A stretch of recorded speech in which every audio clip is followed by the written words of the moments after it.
the text, Reverend Richard Wills Sr. shares his reflections on this Luke passage, saying, "The gospel record provided here comes as a reminder that big dreams, those dreams that enter into the impossible dreams category, require at least 3 internal shifts.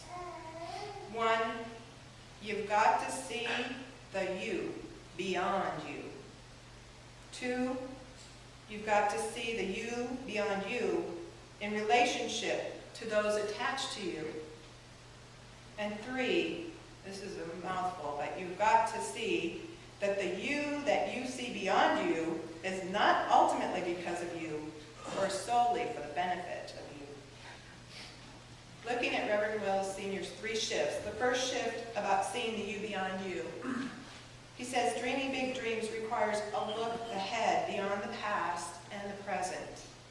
It requires a quantum leap beyond everything that we know or have been known to be true about ourselves or about God.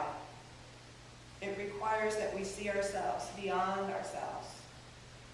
Prior to Luke's record, Mary had some regular dreams, just everyday average. She could see engagement and marriage, maybe some announcements at her church about having a baby in her future with Joseph.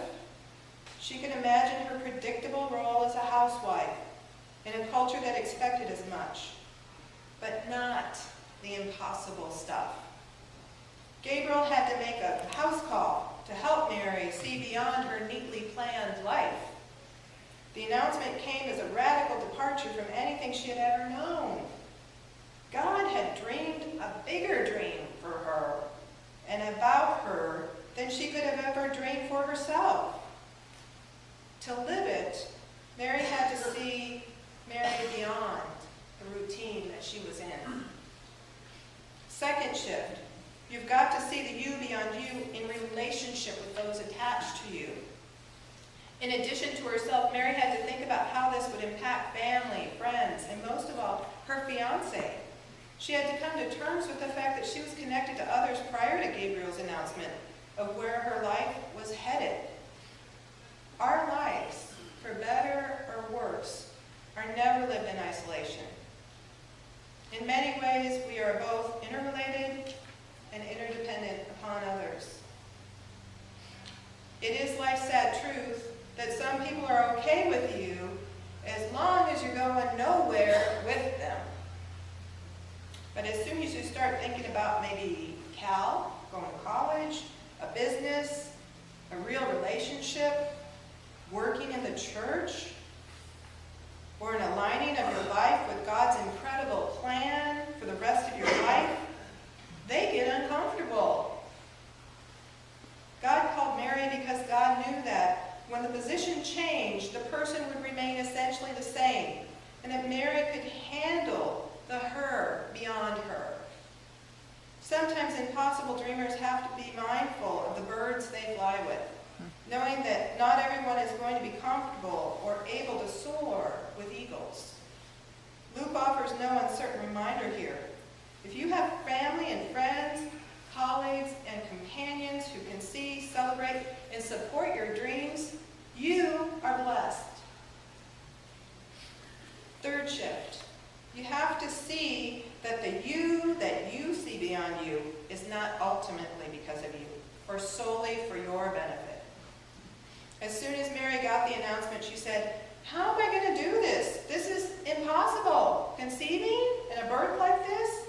This is impossible." Now, Dr. Wilson shares that questions and the exploration for their answers contribute to our faith, even if the questions themselves may ultimately go unanswered.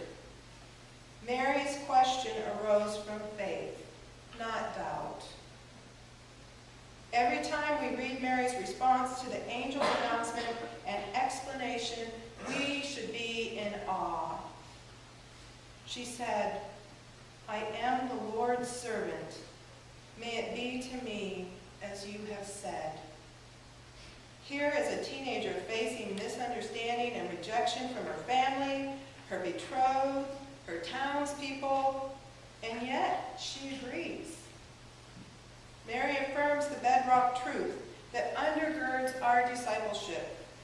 I am the Lord's servant. After all is said and done, after we've explored all the possibilities, we still must decide, am I a servant or a master? Is my allegiance to my faith or to my own desires? It comes down to surrendering all we know and being able to forge ahead with the grace and guidance of God into the unknown. We are called to be faithful and patient and to listen. Even before Jesus was conceived, Mary was faced with the decision, will I obey and make way for this king, or will I take the easy way that avoids difficulty and pain? To her everlasting credit, Mary's response of faith is what our response must be. I am the Lord's servant. May it be to me as you have said. As the song I mentioned earlier, Breath of Heaven, concludes, we hear the humility and the faith Mary brings to her call. She prays to God, saying, do you wonder when you watch my face if a wiser one should have had my place? But I offer all I am for the mercy of your plan. Help me be strong. Help me. We each receive annunciations throughout our life. Some seem small, some seem overwhelming. Remember, with God, all things are possible. How strong is your faith? What do you need to do to prepare so you can say, here I am? With God's grace and guidance, this is what we are each called to do. May it be so.